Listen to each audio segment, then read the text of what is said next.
Bueno, este es un pensamiento personal y un poco de investigación para que todos estos que estamos en nuestras casas forzados a permanecer encerrados, atemorizados con enfermar, calculando el tiempo que podremos sobrevivir con los recursos que tenemos, o viendo las estadísticas diarias de contagiados y fallecidos, o pensando en conseguir papel higiénico, mascarillas, o simplemente lamentando las improvisadas y constantes medidas que toman los gobiernos, pues tengamos un poquito visión de conjunto, porque además es posible que en unas semanas, cuando pase esta pesadilla, millones de nosotros hayamos perdido nuestros empleos.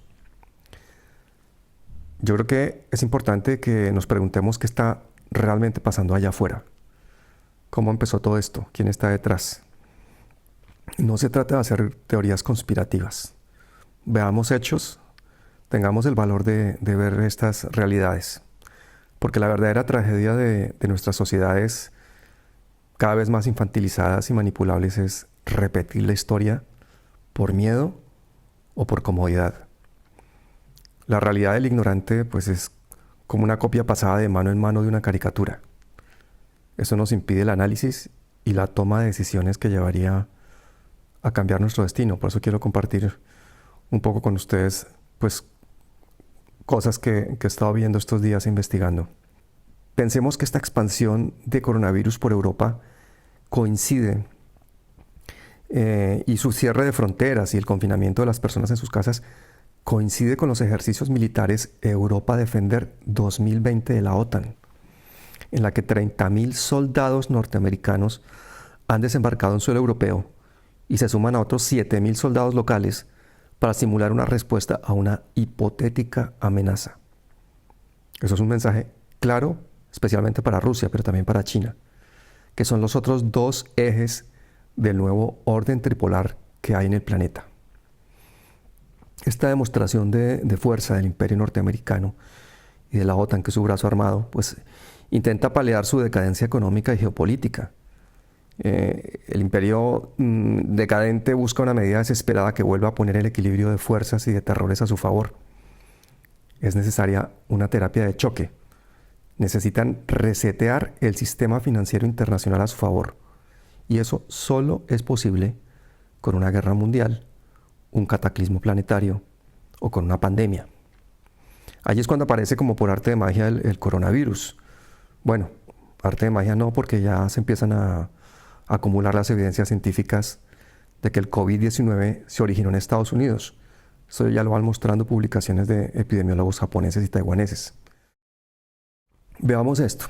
Estados Unidos tiene los 5 tipos principales de coronavirus que existen, mientras que en Wuhan, la ciudad china donde empezó la epidemia, solo hay uno.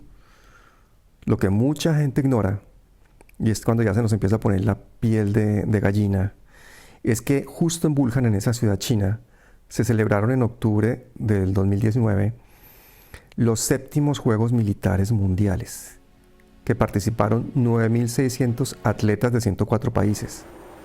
A esta concentración asistieron militares norteamericanos que luego murieron por coronavirus, según las declaraciones del propio director del Centro de Prevención de Enfermedades Infecciosas de Estados Unidos, un señor que se llama Robert Redfield. El Ministerio de Relaciones Exteriores chinos ha dicho que puede que el ejército norteamericano haya llevado esa epidemia a Wuhan y ha pedido explicaciones a Washington. Y razones no le faltan, porque entre otras cosas, 2 meses antes de los Juegos, hubo numerosos brotes de neumonía similares en Estados Unidos que se atribuyeron a los famosos cigarrillos electrónicos.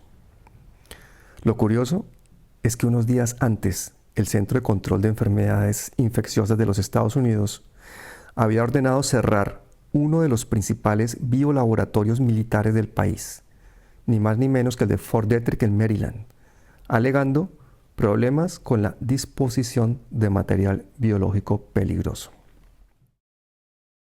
Con el secretismo que manejan las autoridades norteamericanas, especialmente las militares, respecto a sus arsenales químicos, biológicos, sus arsenales normales, pues llama muchísimo la atención que esto haya sido hecho con el conocimiento del público, el cierre de este laboratorio por problemas para disponer de su material biológico peligroso.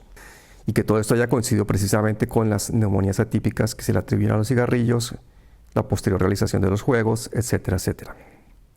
Otro dato súper inquietante es que en el mismo mes de octubre, 2 meses antes de que aparecieran los primeros casos de coronavirus en Wuhan, se realizó en Nueva York un evento que se denominó Evento 201. Allí participaron directivos del Centro de Prevención de Enfermedades Infecciosas de los Estados Unidos, la Fundación Bill Gates, directivos de Johnson & Johnson, UPS, el Banco AZN, entre muchos otros.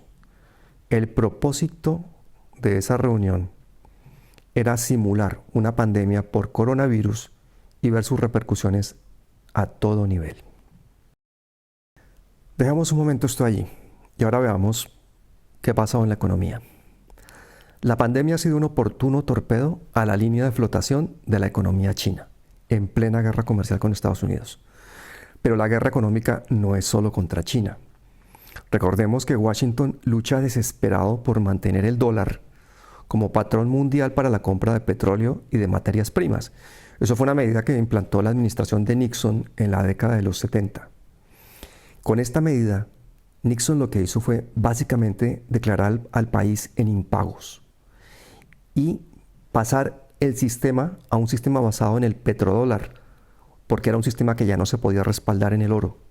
Así Estados Unidos se convirtió en el imperio de la deuda y al sistema financiero internacional en una estafa piramidal de trillones de dólares en las que los bancos centrales dan a los gobiernos y a las empresas préstamos prácticamente sin costo a pagar en décadas de hipotético consumo futuro. El riesgo, por supuesto, como ustedes se imaginarán, para las élites es cero, porque las puertas giratorias del poder permiten el rescate de los bancos y de las grandes empresas, pero no el de los trabajadores. Los imperios saben perfectamente que a medida que los pobres naufragan en su precariedad, pues presentan cada vez menos resistencia, y si esta siempre se puede reprimir con la hegemonía de la fuerza que poseen los gobiernos. Y Estados Unidos es el mayor vendedor de armas del mundo.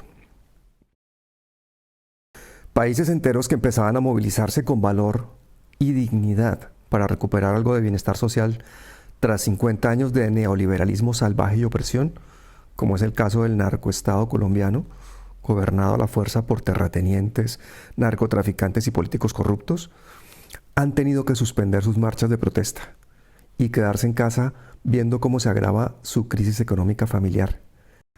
Pero la crisis se veía venir. Los Rothschild, los banqueros sionistas dueños del planeta, hace año y medio que empezaron a vender todos sus fideicomisos y salieron del sistema bancario. Y muchos esperan su oportunidad para hacerse ricos en este caos. Pero otros ya lo han hecho desde su diseño. Eso sucedió, por ejemplo, en el año 2003, cuando la epidemia de gripe aviar, en la que hubo muy pocos muertos al final. Pero recordemos que en esa época, Donald Rumsfeld, que fue el secretario de Defensa de Bush del 2001 al 2007, fue el director hasta el 2001 de una compañía que se llama Gillival Science. Esa compañía fue la que vendió la patente a los laboratorios Roche del antiviral Tamiflu, que se vendió como pan caliente durante esa epidemia.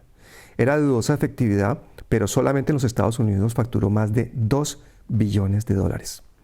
El hecho de que el dólar terminó siendo la divisa de la Reserva Mundial de Materias Primas le otorgaba a Estados Unidos una ventaja fundamental, un derecho feudal que le permitía quedarse con un porcentaje de cada transacción hecha en cualquier parte del mundo. Y esa es la pelea. Por eso Rusia y China mantienen un pulso con Estados Unidos, para cambiar este patrón del petrodólar por una moneda competitiva respaldada por oro, petrodólar. La fortaleza de Estados Unidos es esa moneda. El coronavirus impone de nuevo una vieja herramienta necesaria para los imperios y para los estados fascistas: el miedo.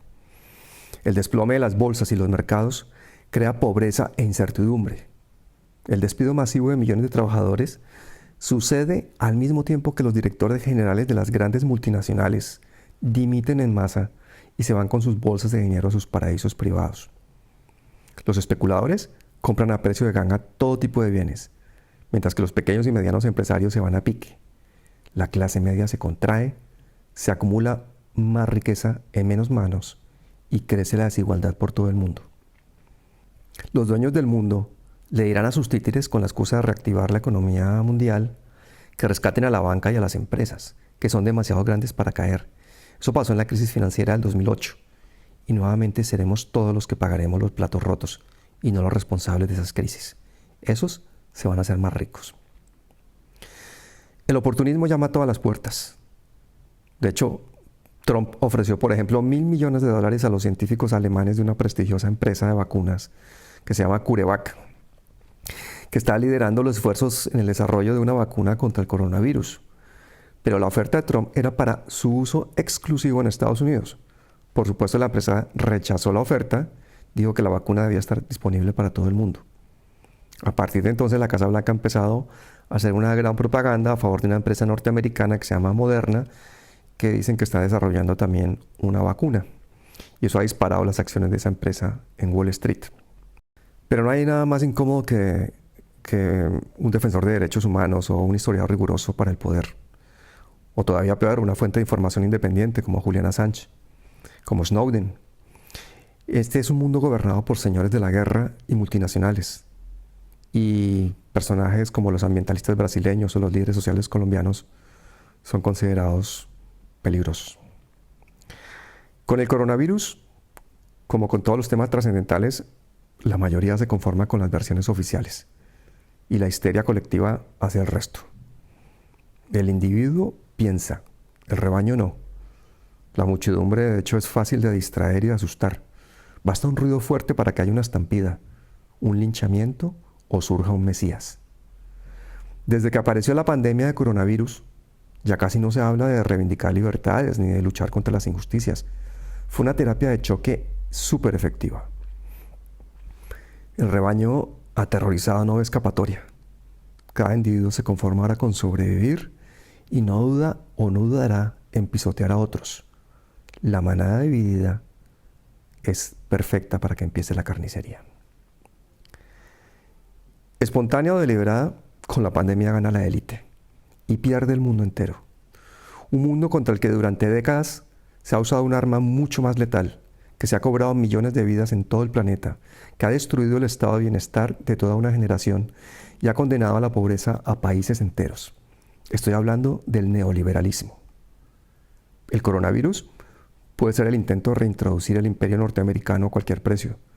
Sus efectos son múltiples, desde los obvios como letalidad selectiva sobre un capital humano económicamente no productivo y que genera mucho gasto social, que son ni más ni menos que nuestros viejos, nuestros padres y nuestros abuelos, hasta su efecto paralizante sobre los que luchan por los derechos sociales.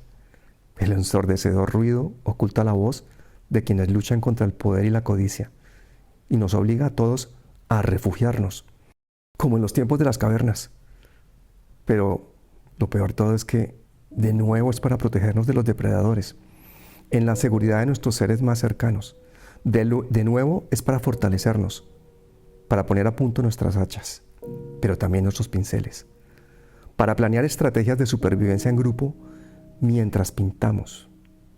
Nuestras primeras obras de arte no fueron otras cosas que el hollín que soplamos sobre nuestras manos, un rito que quedó en las paredes de esas cavernas y que nos sobreviviría por miles y miles de años, pero que al salir de la caverna seguramente nos llenaba de fuerza, porque al día siguiente, con sueños y con ideas, salíamos a enfrentar bestias mucho más fuertes que nosotros. Pero las pudimos vencer, porque trabajábamos en equipo, sin miedo y con hambre de saber. Así conquistamos un planeta. El problema fue que olvidamos que también somos depredadores. Esta vez saldremos en medio de un huracán, una tormenta del tamaño de nuestro miedo, y en medio de ella tendremos que enfrentarnos con el más astuto de los enemigos, con la bestia más poderosa, con nosotros mismos. Pero hay una idea que nos puede salvar, una sencilla lección que durante milenios nos llenó de sabiduría, una verdad demoledora que nos permitió resistir a las adversidades y crear civilizaciones. La certeza simple y elemental de que cuidar de los más débiles fue lo que nos hizo humanos.